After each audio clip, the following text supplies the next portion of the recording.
Welcome, doctors, to this session of the PLAB 2 Preparation Tips series.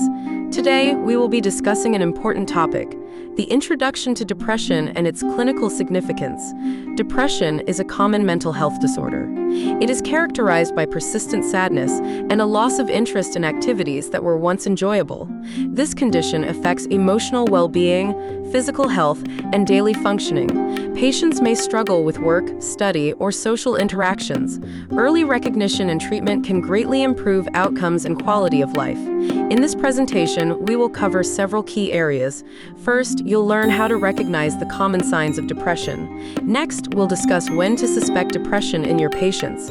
We will explore the biopsychosocial model of assessment, considering biological, psychological, and social factors.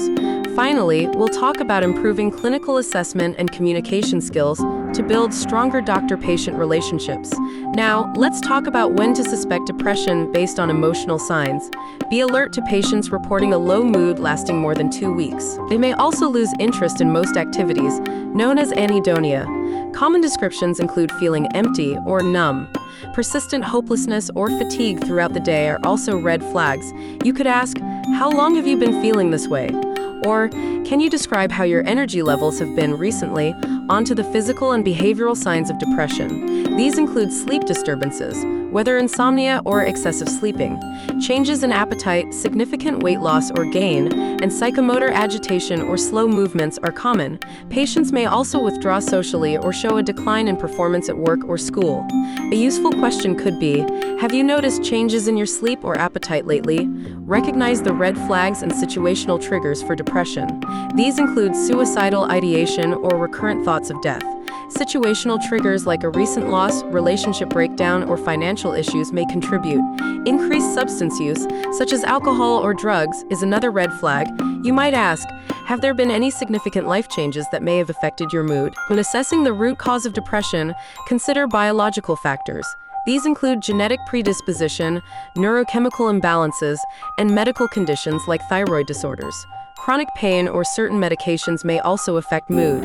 Ask, do you have any medical conditions or medications that may be affecting your mood? Psychological factors include low self-esteem, difficulty coping with stress, or past trauma or abuse.